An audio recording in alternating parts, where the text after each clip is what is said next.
Oke, Assalamualaikum warahmatullahi wabarakatuh. Selamat pagi teman-teman sekalian.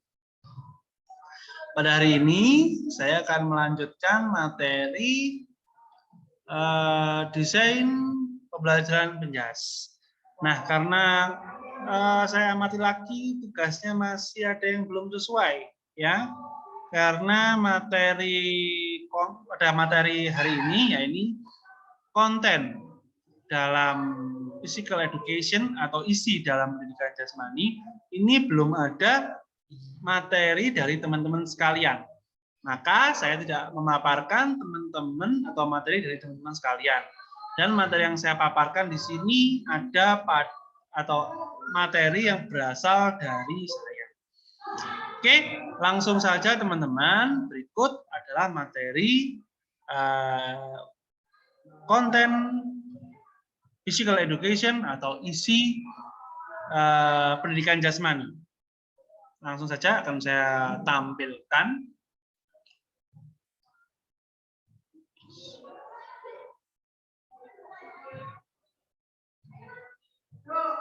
Oke, semoga bisa kelihatan ya. Oke teman-teman, langsung saja. Materi untuk hari ini adalah physical education content atau isi pendidikan jasmani. Kita akan membahas materi ini pada siang hari ini. Langsung saja, next. Hakikat pendidikan jasmani. Nah, sudah saya ajarkan, jadi teman-teman sudah sudah paham sendiri apa sih sebenarnya pendidikan jasmani. Oke. Di sini saya hanya mengembalikan atau mengulas lagi bahwa pendidikan jasmani merupakan bagian yang tidak terpisahkan dari pendidikan pada umumnya, yang memengaruhi potensi peserta didik dalam hal kognitif, afektif, dan psikomotorik melalui aktivitas jasmani. Tapi nyatanya pendidikan jasmani sekarang sudah dianaktirikan atau sudah tidak dianggap lagi. Yang penting atau yang paling penting itu adalah materi yang sesuai dengan tuntutan saat ini. Tapi menurut saya pribadi itu sangat keliru. Ya, pendidikan jasmani ini harus selalu dihadirkan atau harus jangan dipisahkan dari siswa kita, baik itu siswa tingkat SD, SMP, atau SMA. Atau bahkan di dalam kampus itu dalam kuliah. Walaupun teman-teman mengambil jurusan biologi, matematika, harus disisipi dengan olahraga. Karena apa? Yang pertama, di olahraga atau pendidikan jasmani, tujuan utamanya adalah untuk merilekskan tubuh. Oke, betul kiri ya, teman-teman bisa merasakan relaksasi dari olahraga itu sendiri. Kemudian pendidikan jasmani atau olahraga dapat meningkatkan konsentrasi. Oke, dan dan ada banyak sekali alasan atau seperti sosial, faktor sosial, peningkatan kemampuan dan lain-lainnya yang ada pada pendidikan jasmani. Ya. Konten dalam pendidikan jasmani atau konten itu bisa kita artikan di sini adalah isi, ya, atau tampilan yang ada dalam pendidikan jasmani, baik itu untuk TK, ya, TK, SD, SMP, dan SMA itu sendiri adalah menanamkan pengalaman. Pengalaman apa di sini? Pengalaman gerak. Yang tujuan utamanya adalah untuk kognitif, afektif, dan psikomotor yang sudah kita bahas pekan lalu. Ya. Tidak hanya mata kuliah yang seperti matematika, biologi yang ada kognitif, afektif, psikomotor, tapi di pendidikan jasmani juga meliputi hal tersebut atau meliputi ketiga hal tersebut.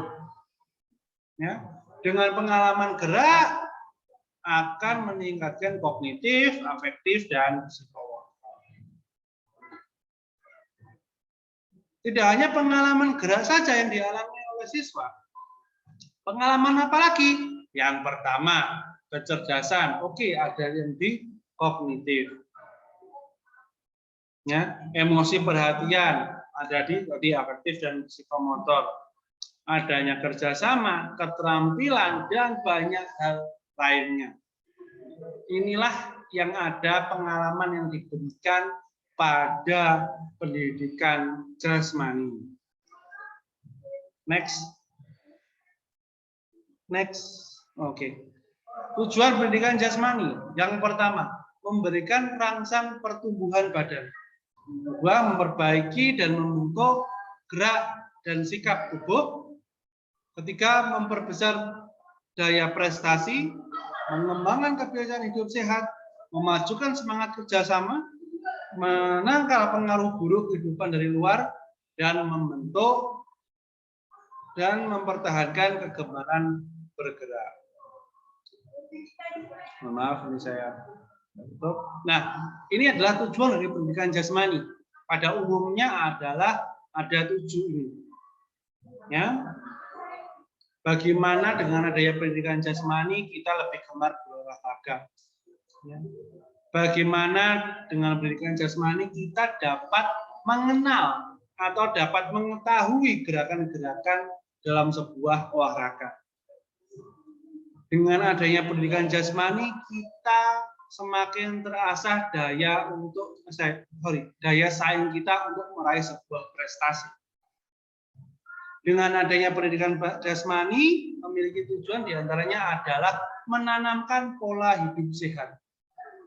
Ya, tidak hanya sedentari saja. Dengan kita mengetahui olahraga, kita dapat belajar atau mengetahui pentingnya gerak, pentingnya hidup sehat, ya, makanan, gerakannya seperti apa, itu ada di pendidikan jasmani.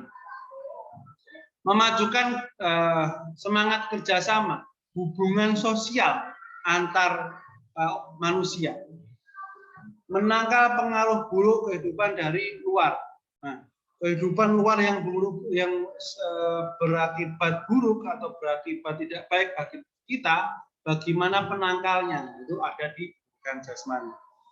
Kemudian yang terakhir, membentuk dan mempertahankan kegemaran bergerak. Nah, sama yang pertama, jadi dengan adanya pendidikan jasmani, maka menghilangkan rasa mager, malas gerak. Ya. Karena sangat penting sekali bagi anak muda di usia yang produktif atau usia dini untuk meningkatkan aktivitas gerak. Nah, sedangkan ini tujuan pendidikan jasmani menurut Agnes Studley, diantaranya tujuan jasmani adalah satu, perkembangan,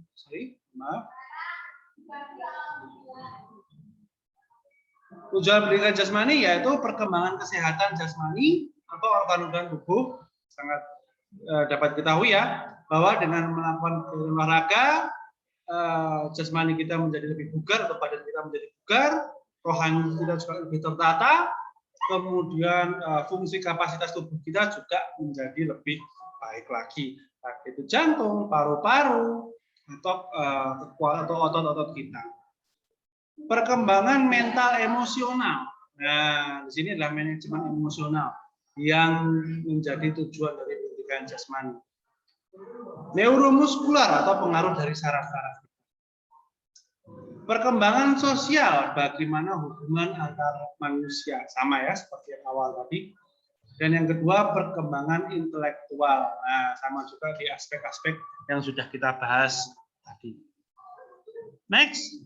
Nah, kemudian ini ada lagi tujuan pendidikan jasmani menurut Walter, yakni tujuannya adalah perkembangan optimal dari individu yang utuh dan berkemampuan menyesuaikan diri secara jasmania, sosial dan mental melalui pelajaran yang terarah dan partisipasi dalam olahraga yang dipilih aktivitas ritmis dan senam yang dilaksanakan sesuai dengan standar sosial dan kesehatan. Nah, ini lebih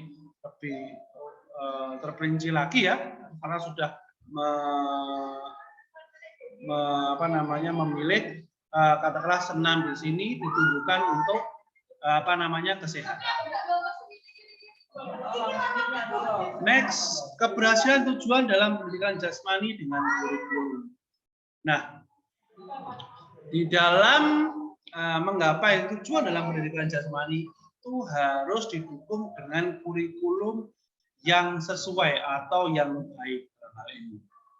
Karena kurikulum akan memberikan arahan dan menjadi pedoman dalam pelaksanaan proses pendidikan, khususnya di lembaga-lembaga pendidikan formal. Nah, dengan adanya kurikulum ini, maka tujuan-tujuan yang sudah ditetapkan ini akan tercapai. Kemudian ada pertanyaan, bagaimana jika tidak adanya kurikulum dalam pendidikan?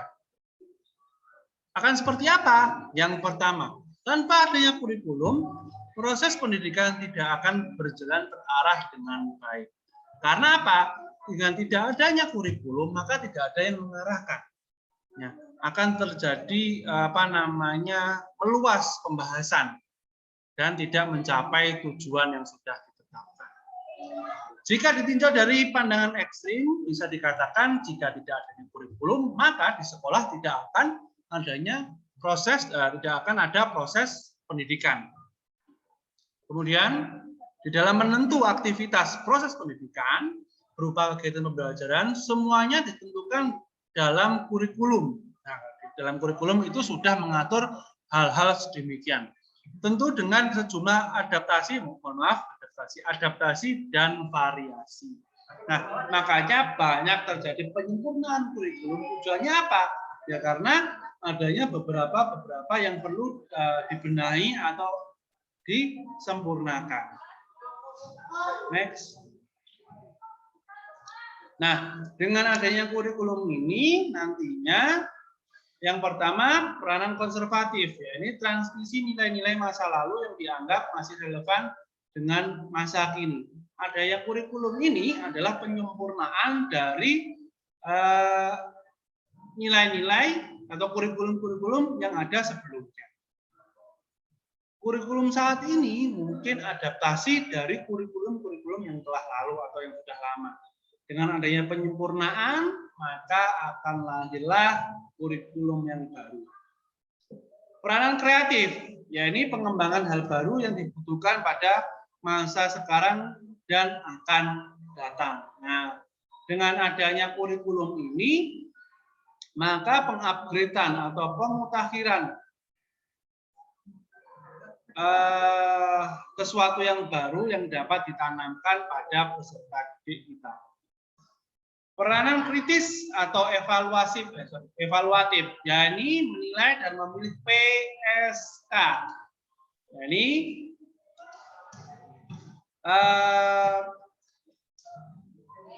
tadi saya lupa. Peranan sosial kurikulum yang relevan atau terkontrol dan literasi sosial. Jadi bagaimana di dalam sebuah kurikulum itu terdapat sebuah evaluatif ke depannya sehingga dapat menghandle atau dapat mengawal proses atau tujuan dalam suatu pendidikan tersebut. Nah, presensi hari ini silakan teman-teman mengakses link tersebut untuk presensi pada hari ini.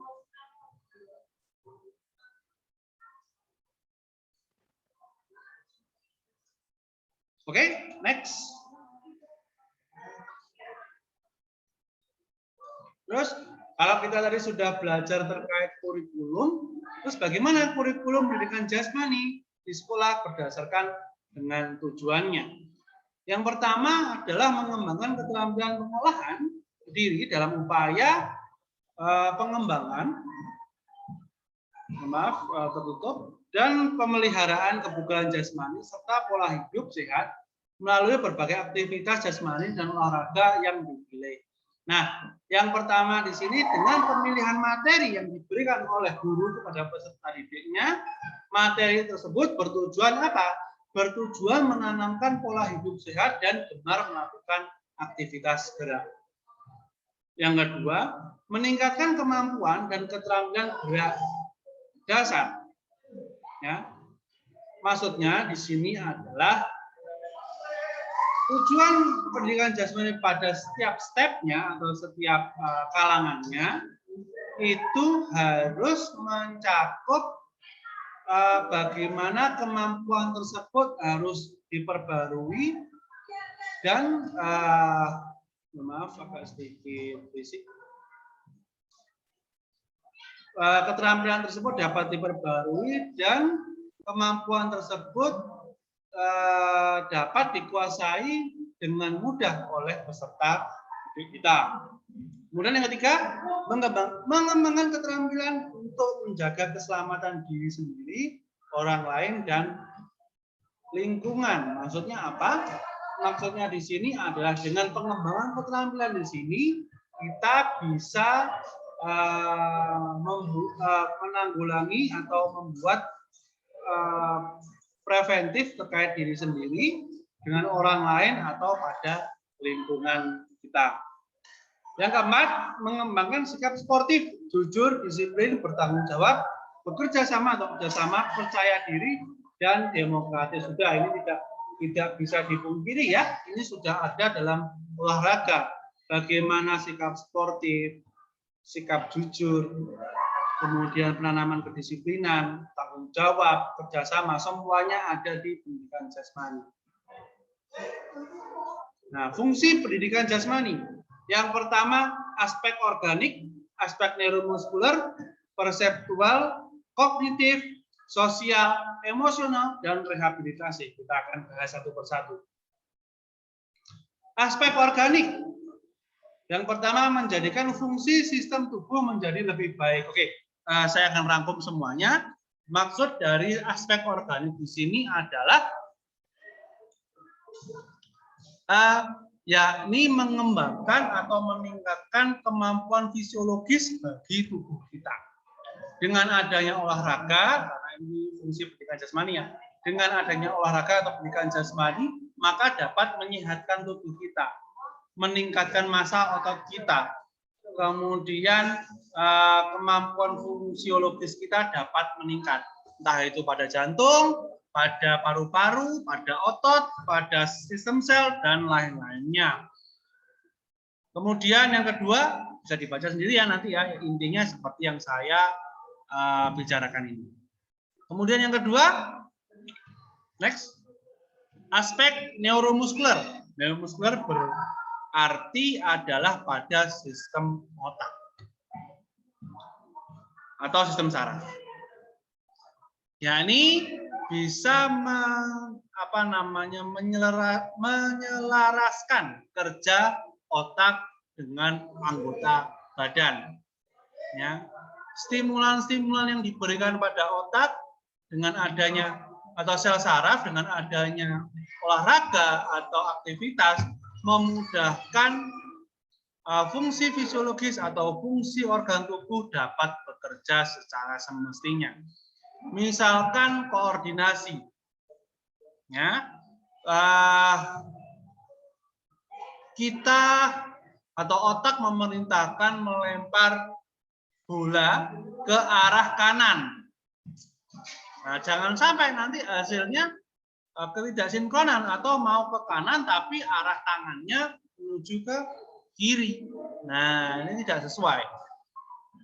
Kemudian ada mengembangkan kemampuan gerak kita. Ya. Selanjutnya, ketiga, aspek perseptual atau mampu melakukan arah atau mampu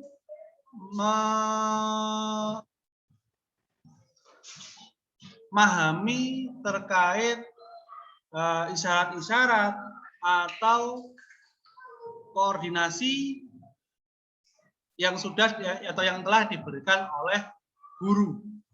Nah, misalkan contohnya seperti apa, Pak? Contohnya adalah katakanlah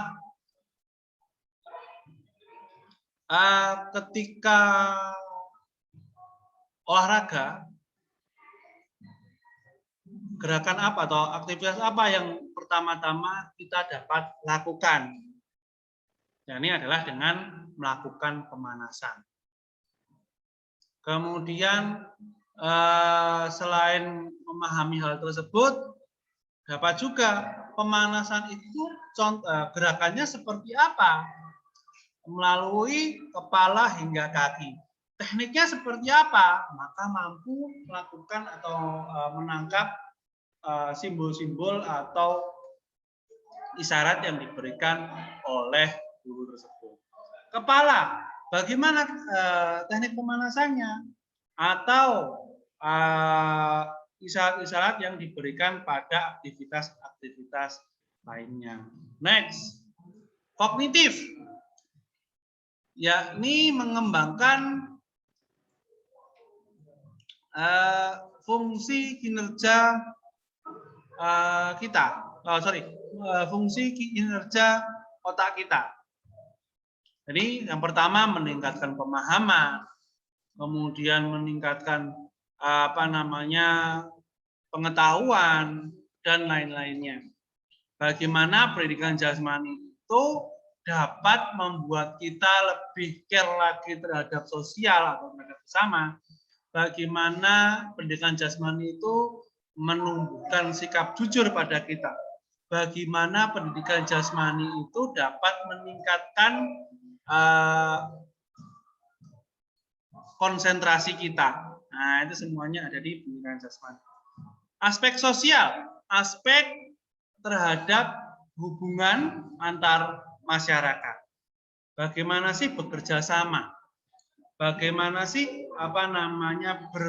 bersaing yang baik itu? Nah, itu semuanya ada di aspek sosial. Juga bagaimana komunikasi, belajar komunikasi, itu semuanya ada di aspek sosial. Kemudian aspek emosional, ya, bagaimana memanage atau mengatur emosi yang ada pada manusia. Jika pada saat itu memiliki energi yang berlebih, ya, tidak dianjurkan untuk kita untuk merusak fasilitas-fasilitas yang ada di sekitar kita, ya. Energinya lebih, membanting meja, membanting kursi, tapi dengan aktivitas fisik, dengan energi yang berlebih, maka disalurkan dengan aktivitas-aktivitas olahraga, bisa dengan basket, bisa dengan badminton dan lain-lainnya. Bagaimana memanage emosional ketika kita merasa atau kita pada saat jatuh atau pada saat kita menerima kekalahan atau menerima kemenangan. Bagaimana menyikapi hal tersebut? Nah, itu semuanya ada di pendidikan jasmani. Aspek rehabilitasi. Nah, berhubungan dengan kesehatan. Biasanya pendidikan jasmani ataupun olahraga digunakan juga untuk proses kesembuhan atau proses terhadap terapi pada sebuah penyakit. Contoh di penyakit jantung, terapinya atau rehabilitasinya seperti apa? Bisa melakukan aktivitas fisik yang ringan, renang dengan intensitas yang rendah, jogging, bersepeda, jogging, renang, dan aktivitas-aktivitas lainnya yang sesuai dengan rehabilitasi atau sesuai dengan terapi yang sudah dianjurkan. Nah, ruang lingkup dalam pendidikan jasmani pada tiap-tiap aspek. Maksudnya apa? Tiap-tiap aspek ini ada di SD, SMP, dan SMA atau sederajatnya. Semuanya sama, teman-teman. Ketika teman-teman melihat semuanya sama mulai dari permainan oltrat atau olahraga hingga kesehatan. Semuanya aspek ada di situ. Apa yang membedakan? Apa yang menjadi pembeda di antar tingkatan ini adalah yang pertama tingkat kesulitannya atau tingkat aktivitasnya. Dan yang terakhir adalah tingkat atau sesuai dengan bidangnya. Pada pembahasan 2 minggu yang lalu sudah saya sebutkan bahwa dalam materi yang diberikan pada sebuah keilmuan itu harus disesuaikan dengan usia. Maka kalau teman-teman dapat melihat, kemudian diajari guru basket kok hanya itu saja. Basket, ya basket kayak gitu. Sepak bola, suruh sepak bola seperti itu. Tapi coba teman-teman lihat lagi. Disuruh basket, mungkin di SD teman-teman diajarkan passing. Di SMP diajarkan shooting. Kemudian di SMA diajarkan permainan basket. Nah, ini ada tingkat kesulitannya. Kemudian di tingkat bidangnya. Kemudian kalau di bidang SD dan SMP ada teknik-teknik dasar. Kemudian di SMA pada tingkat permainan. Di SD, SMP hanya mengenalkan saja. Oh, ini loh olahraga ini, olahraga tradisional ini. Seperti ini contohnya permainannya. Kemudian bagaimana mainkan? Ada di tingkat SMA. Kemudian senam. SD, SMP mungkin hanya melakukan. Ingat pada saat Sabtu atau setiap pagi sebelum melakukan pembelajaran atau proses pembelajaran, kita melakukan senam SKJ terlebih dahulu. Ayo, siapa yang dulu melakukan SKJ setiap pagi? Nah, didahului dengan kegiatan aktivitas senam terlebih dahulu sebelum memulai pelajaran. Ya. Kemudian di SMA disuruh membuat aktivitas atau gerakan-gerakan senam. Kemudian aktivitas ritmik, kesehatan. Senam itu tadi maksudnya sama seperti renang atau aktivitas olahraga yang meningkatkan kesehatan. Aktivitas air, mungkin di SD SMP dikenalkan permainan di air atau mungkin melakukan aktivitas air pada kolam-kolam yang tidak sulit atau tingkat kedalamannya sangat rendah. Kemudian ketika di SMA diberikan tekniknya, teknik penyelam, teknik renang, teknik penyelamatan. Pendidikan di luar kelas seperti apa? Rekreasi. Ya, seperti rekreasi. Kalau dulu SD teman-teman rekreasi di kebun binatang, mungkin rekreasi di tempat-tempat wisata lainnya, di air terjun atau di pegunungan dan lain-lainnya. Untuk di SD mungkin tidak ya di pegunungan, mungkin di SMA diajari jelajah alam, naik gunung, itu adalah aktivitas pendidikan di luar kelas. Kemudian kesehatan, menanamkan pola hidup sehat. Ya, contohnya di SD, jajan jangan yang ciki-ciki atau jajan yang mengandung bahan yang dapat atau tidak sesuai dengan gizi sesuai dengan umurnya.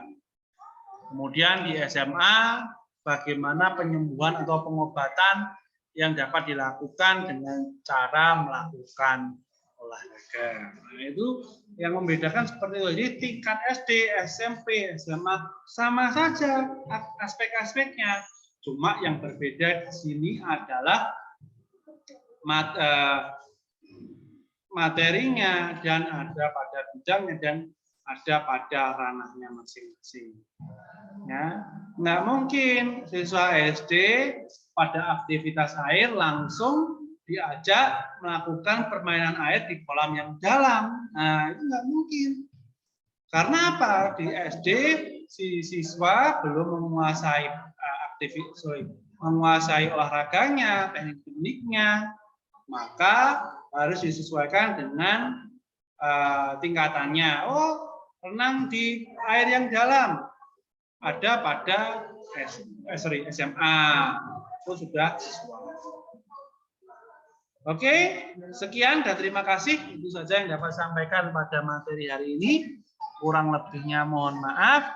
Kita ketemu lagi minggu depan dengan pembahasan yang berbeda. Sekian dari saya. Terima kasih. Assalamualaikum warahmatullahi wabarakatuh. Salam sehat selalu untuk Anda dan keluarga Anda sekalian. Terima kasih.